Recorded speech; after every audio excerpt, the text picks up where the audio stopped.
Assalamualaikum warahmatullahi wabarakatuh. Pada kesempatan kali ini, saya akan menjelaskan mengenai vitamin dan mineral. Vitamin dan mineral mempunyai fungsi utama yang sangat penting dalam proses metabolisme yang ada dalam tubuh kita, berperan sebagai kofaktor. Apa itu kofaktor? Kofaktor adalah senyawa yang penting untuk aktivitas enzim. Terdiri dari ion-ion metal yang disebut juga mineral dan juga koenzim yaitu senyawa organik yaitu vitamin. Mari kita bahas dulu mengenai vitamin. Vitamin merupakan molekul organik yang di dalam tubuh mempunyai fungsi yang sangat bervariasi. Fungsi dalam metabolisme yang paling penting adalah sebagai kofaktor.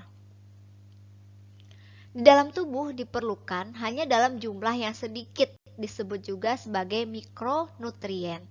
Biasanya tidak disintesis di dalam tubuh. Jika dapat disintesis, jumlahnya pun tidak mencukupi kebutuhan tubuh, sehingga untuk memenuhi kebutuhannya diperolehlah dari makanan yang kita konsumsi. Jenis macam dan sumber vitamin, berdasarkan kelarutannya dalam air, maka vitamin dibagi dua, yaitu vitamin yang larut di dalam air dan juga vitamin yang tidak larut dalam air, yaitu larut dalam lemak. Vitamin yang dikelompokkan larut dalam lemak disingkat dengan istilah ADEK, yaitu vitamin A, D, E, dan K. Sedangkan vitamin yang larut dalam air disebut juga prakoenzim, terdiri dari vitamin B dan vitamin C. Di sini ada penjelasan mengenai sumber-sumber vitamin dan juga kegunaannya, mulai dari vitamin A hingga K. Untuk vitamin A, ini dapat diperoleh dari minyak ikan, hati sapi, susu, kuning telur, buah-buahan, dan juga wortel. Kegunaannya adalah untuk menjaga kesehatan mata ataupun kesehatan kulit. Selanjutnya vitamin B dapat berasal dari bekatul, beras merah, kacang hijau. Kegunaannya untuk mencegah penyakit beri-beri, menjaga kesehatan rambut. Vitamin C dapat diperoleh dari jeruk dan sayuran hijau. Ini fungsinya mencegah sariawan dan menjaga kesehatan kulit. Vitamin D berasal dari minyak ikan, ikan sendiri, susu, mentega, ataupun kuning telur. Kegunaannya mencegah penyakit tulang atau rakitis. Vitamin E terdapat pada toge, gandum, minyak, kacang-kacangan, kuning telur, hati, dan susu. Kegunaannya dalam pembentukan sel darah merah. Vitamin K terdapat pada kuning telur, kacang kedelai, sayuran segar, susu. Ini juga dapat membantu pembekuan darah. Kita bahas dulu mengenai vitamin larut dalam air. Tadi untuk obatnya ada vitamin B dan C, ya hanya 2 vitamin. Nah, vitamin ini diekskresikan melalui urin dan cenderung keluar dari tubuh lebih cepat daripada vitamin yang larut dalam lemak. Vitamin yang larut dalam air ini lebih mungkin dihancurkan pada waktu makanan disimpan ataupun makanan disiapkan. Contohnya vitamin B dan C ya. Produk segar yang didinginkan, susu yang disimpan, padi yang dijemur, dan air rebusan sayuran untuk menyiapkan sup dan menjaga hilangnya vitamin.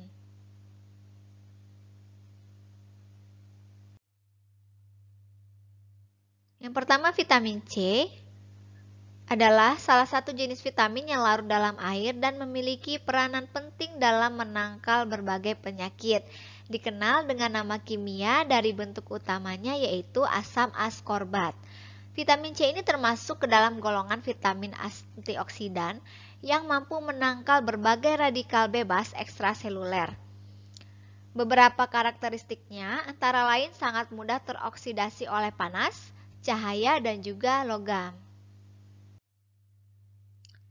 Untuk vitamin B, yaitu vitamin B kompleks terdiri dari vitamin B1 atau tiamin, vitamin B2, riboflavin, kemudian niacin, yaitu asam nikotinat dan niacinamide, vitamin B6, piridoksin, asam pantotenat, biotin, folasin atau asam folat, dan vitamin B12 yaitu cyanocobalamin. Nah, ini merupakan bagian dari vitamin B kompleks.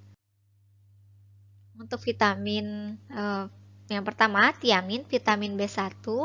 Ini sumbernya seperti yang gambar yang ada pada slide, terdapat pada susu, daging sapi, ikan, dan lain-lain.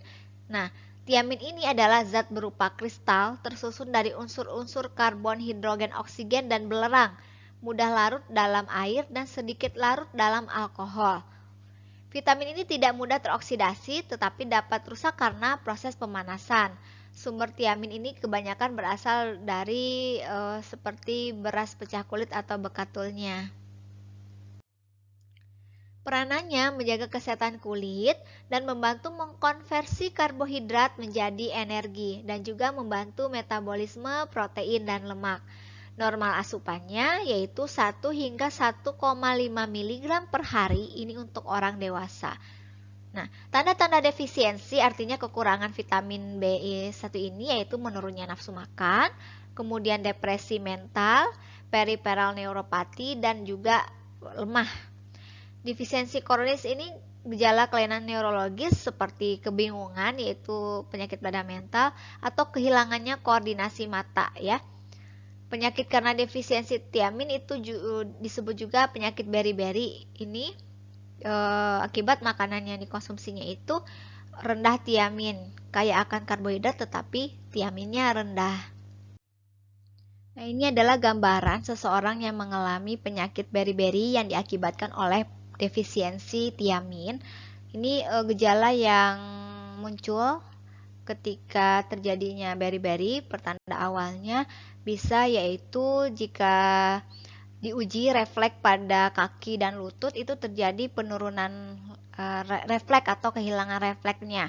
Kemudian nyeri, painful tender muscle. Jadi ketika ditekan otot ya bagian dari betis itu terasa nyeri. Kemudian mati rasa ya pada bagian kakinya. Dan untuk beri-beri kering ini terlihat seperti ini pasiennya, badannya kurus ya, tiba-tiba kurus gitu. Kemudian tangannya turun, tangan, kaki, terus lemah gitu ya bagian tubuhnya, terutama bagian kakinya. Nah, ini untuk yang beri-beri basah atau wet beri-beri, ini pasiennya mengalami edema, membengkakan di bagian kaki. Kemudian bisa juga mengalami kelainan gagal jantung ya. Ini gambaran rongsennya. Terus ada juga gejala Wernicke syndrome ya. Ini bisa terjadi confusion, bingung gitu pasiennya atau koma, bahkan dapat menyebabkan kematian. Jadi berbahaya juga ya penyakit beri-beri ini. Selanjutnya riboflavin atau vitamin B2 ini dalam bentuk murni diperoleh dari isolasi ragi, hati, putih telur, dan susu. Vitamin ini dinamakan riboflavin karena terjadi dari persenyawaan ribose, 1 gula dan 5 karbon, dengan suatu zat berwarna kuning orange yang memberikan fluoresensi kuning kehijauan pada larutan. Memiliki fungsi sentral dalam produksi energi dan pernafasan seluler. Sumber riboflavin terutama berasal dari hasil ternak yaitu susu, keju, daging, telur, ataupun sereal. Vitamin B3 atau niacin, ya ini struktur kimianya. Niacin ini dapat berupa nikotinamid, yang ini, ataupun nikotinat, asam nikotinat. Yang ini ya, berbeda dalam strukturnya, struktur kimianya. Vitamin ini berperan penting dalam metabolisme karbohidrat untuk menghasilkan energi, metabolisme lemak, dan juga protein. Peranan lainnya adalah menjaga kadar gula darah, tekanan darah tinggi, penyembuhan migrain dan vertigo, dan juga berbagai senyawa racun dapat dinetralisir dengan bantuan vitamin ini. Vitamin ini banyak ditemukan pada makanan hewani seperti ragi, hati, ginjal, daging, unggas, dan ikan. Dapat diperoleh juga di gandum dan juga di kentang manis. Kebutuhan niacin ini 19 mg per hari. Dan kekurangan vitamin ini dapat menyebabkan kejang ataupun gangguan sistem pencernaan, muntah-muntah ya. Vitamin B5 atau asam pantotenat berasal dari beta-alanin dan asam pantotenat ini diperlukan untuk sintesis koenzim A, komponen asli karir protein pada sintesis asam lemak, sintesis kofaktor enzim fatty acid sintase. Sekitar 70 enzim ini membutuhkan CoA atau derivat ACP untuk melakukan fungsinya. Nah, untuk vitamin ini banyak ditemukan di kacang-kacangan, daging, dan biji-bijian. Vitamin B6 ini di dalam tubuh diubah menjadi bentuk vitamin B6 PLP atau pyridoxal fosfat. Peranannya sebagai salah satu senyawa koenzim A yang digunakan tubuh untuk menghasilkan energi melalui jalur sintesis asam lemak, berperan dalam metabolisme nutrisi dan memproduksi antibodi. Nah, vitamin ini dapat diperoleh pada beras, jagung, kacang-kacangan, daging, dan juga ikan. Kekurangan vitamin ini dapat menyebabkan kulit pecah-pecah, kram otot, dan juga insomnia. Vitamin B12, vitamin ini hanya terdapat pada hewan dan tidak ditemukan pada tanaman. Berperan dalam metabolisme energi, memelihara kesehatan sel syaraf, pembentukan molekul DNA dan RNA, dan pembentukan platelet darah. Banyak ditemukan di telur, hati, dan daging. Kekurangan vitamin ini dapat menyebabkan anemia, mudah lelah, lesu, dan juga iritasi pada kulit. Selanjutnya asam folat. Asam tetorat berkonjugasi dengan glutamat, itu disebut asam folat. Banyak terdapat pada kamir, daun sayur-sayuran, dan hati hewan, kuning telur, dan juga jus jeruk. Hewan tidak dapat mensintesis PABA dan glutamat ya, harus diperoleh dari makanan. Nah, ini penting dalam sintesis serin, metiosin, glisin, purin yang ada dalam tubuh kita. Untuk biotin ini terdapat di berbagai makanan dan disintesis oleh bakteri usus halus kita. Defisiensi biotin ini jarang terjadi, ditemukan pada treatment antibiotik dalam waktu yang lama karena mengurangi bakteri usus halus ya. Maksudnya jika menggunakan antibiotik dalam jangka waktu yang lama, ini dapat mengurangi bakteri yang ada pada usus halus sehingga dapat menyebabkan defisiensi biotin. Konsumsi telur mentah dalam jumlah yang banyak, itu di dalam putih telur itu terdapat avidin. Selanjutnya mari kita bahas mengenai vitamin larut dalam lemak. Vitamin yang larut dalam lemak itu disimpan di hati dan di dalam jaringan lemak.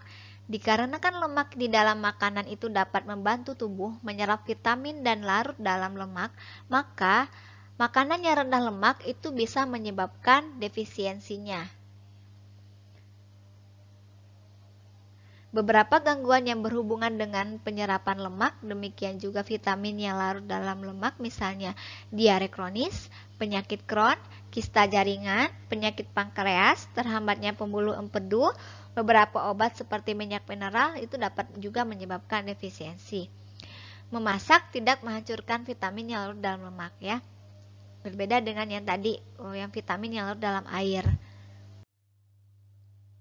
Vitamin yang pertama yang larut dalam lemak yaitu vitamin A, terdiri dari 3 biomolekul yang aktif yaitu retinol, retinal, dan juga asam retinoik. Vitamin A ini ditemukan dalam bahan-bahan makanan yang berlemak. Provitamin A adalah pigmen yang berwarna kuning, pada umumnya stabil terhadap panas, asam, dan alkali.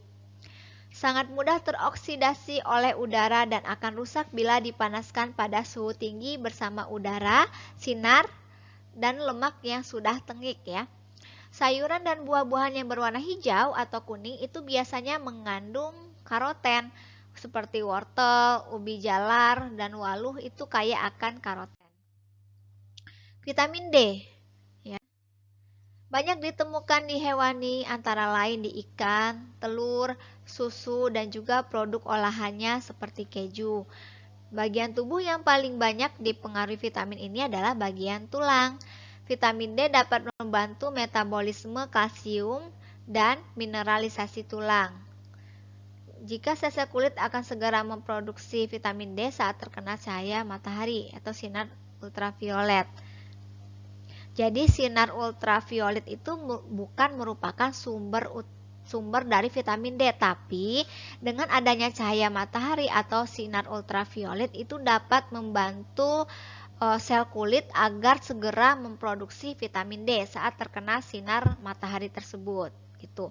Jadi bila kadar vitamin D rendah, maka tubuh akan mengalami pertumbuhan kaki yang tidak normal, di mana betis kaki akan membentuk O atau letter O ya, kakinya tidak lurus atau bisa letter X kakinya. Ataupun gigi mudah mengalami kerusakan dan otot mengalami kekejangan.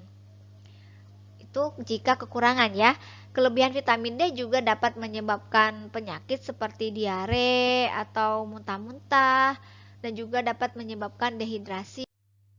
Vitamin E merupakan senyawa antioksidan, berperan dalam menjaga kesehatan berbagai jaringan dalam tubuh, mulai dari jaringan kulit, mata, sel darah merah, hingga hati.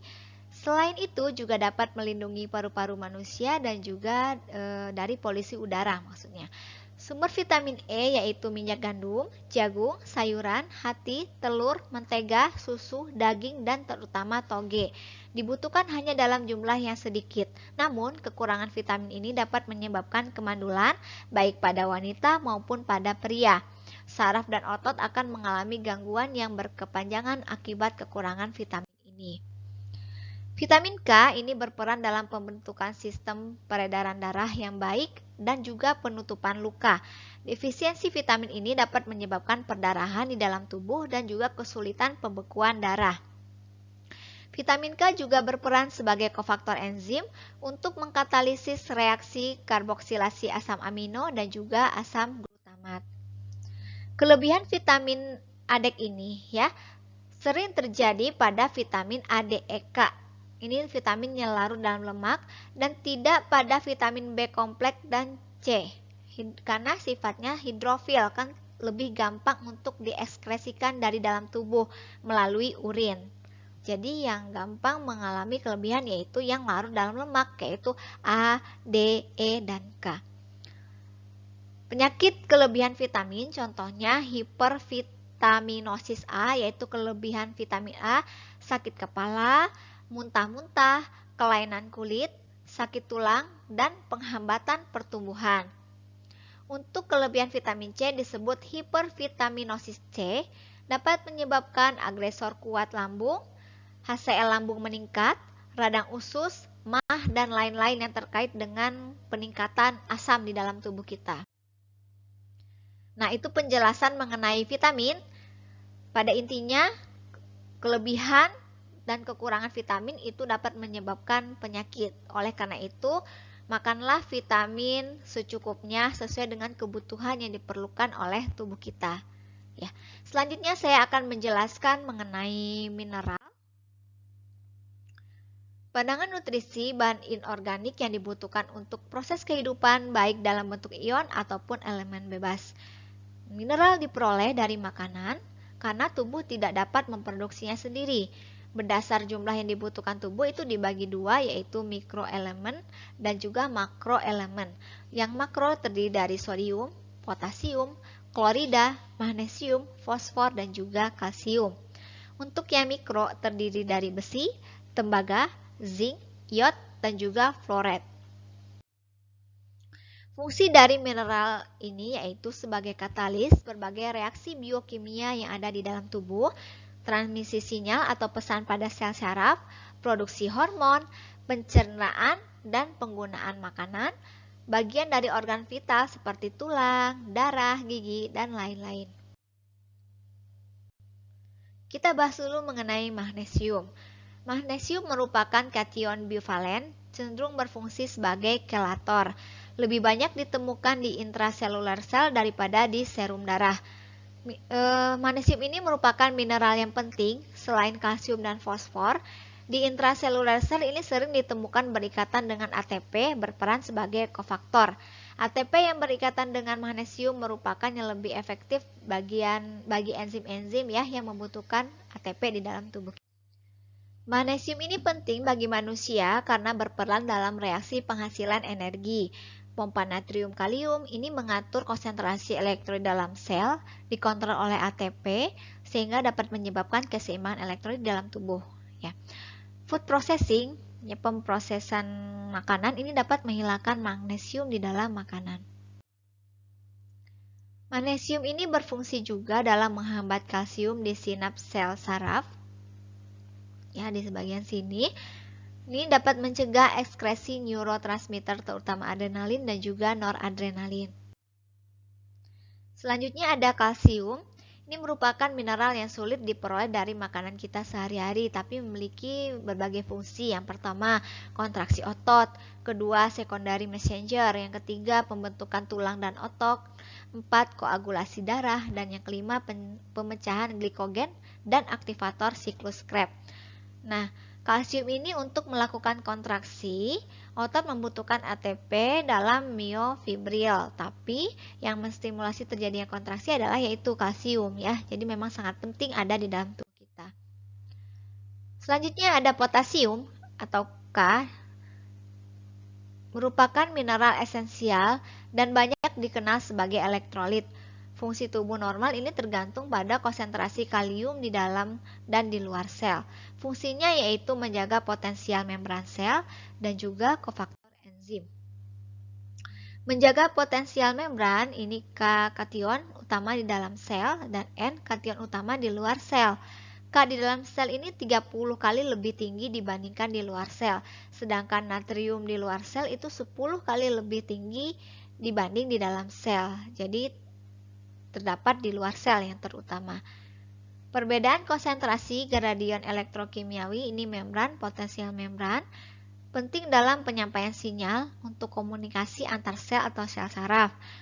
Nah, ini juga sebagai kofaktor, contohnya pirufat kinase, yaitu metabolisme karbohidrat. Besi. Besi atau Fe, fungsi utamanya bergabung dengan protein dan tembaga, membentuk hemoglobin, yaitu transport oksigen dari paru-paru ke jaringan yang membutuhkannya. Penting untuk pembentukan mioglobulin, yaitu pengangkut oksigen di dalam otot, dan juga penting untuk penderita tiroidisme.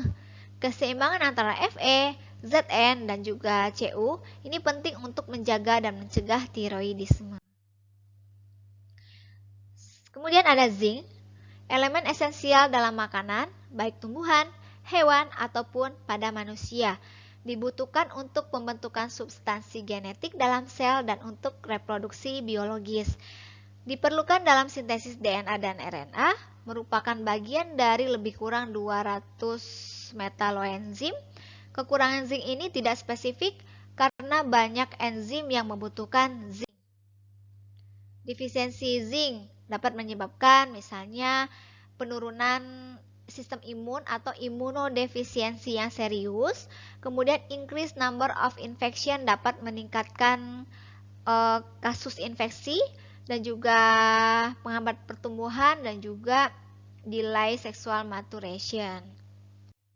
Nah, sekian penjelasan mengenai vitamin dan mineral. Mudah-mudahan dapat dipahami oleh semuanya. Lebih kurang saya mohon maaf. Assalamualaikum warahmatullahi wabarakatuh. Salam sehat, sehat Indonesia.